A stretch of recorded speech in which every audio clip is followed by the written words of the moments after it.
Before the law.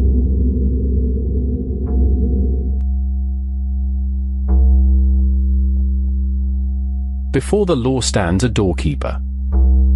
To this doorkeeper there comes a man from the country, and prays for admittance to the law.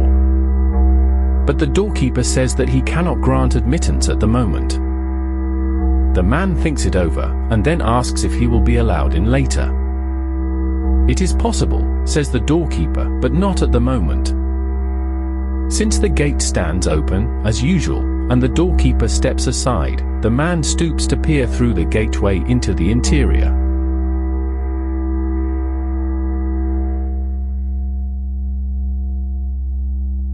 Observing that, the doorkeeper laughs and says, "If you are so drawn to it, just try to go in despite my veto. But take note, I am powerful, and I am only the least of the doorkeepers." From hall to hall there is one doorkeeper after another, each more powerful than the last. The third doorkeeper is already so terrible that even I cannot bear to look at him.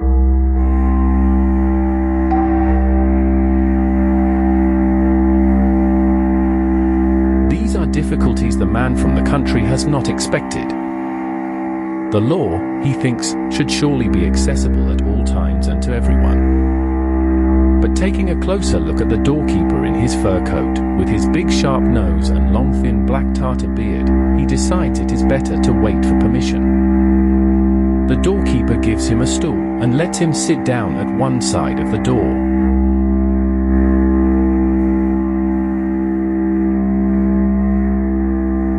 There he sits, for days and years.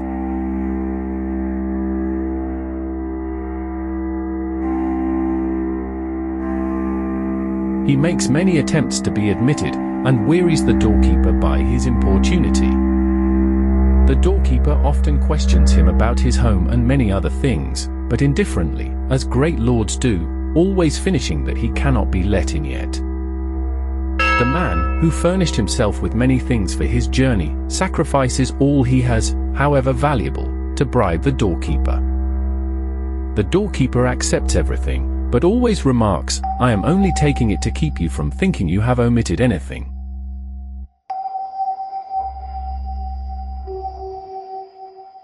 Through these many years the man fixes his attention almost continuously on the doorkeeper.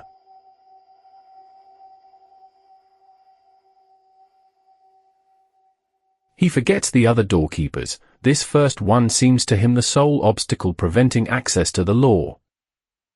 He curses his bad luck, in his early years boldly and loudly. Later, growing old, he only grumbles to himself.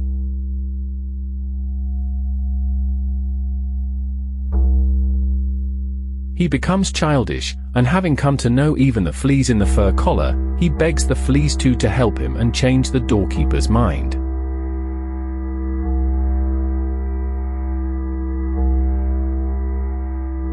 At length his eyesight begins to fail, and he does not know whether the world is really darker, or his eyes only deceive him. Yet in his darkness he is now aware of a radiance that streams inextinguishably from the gateway of the law.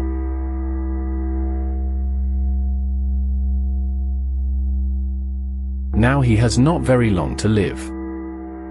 Before he dies, all his experiences gather in his head to one point, a question he has not yet asked the doorkeeper. He waves him nearer, since he can no longer raise his stiffening body. The doorkeeper has to bend low toward him, for the difference in height between them has altered much to the man's disadvantage.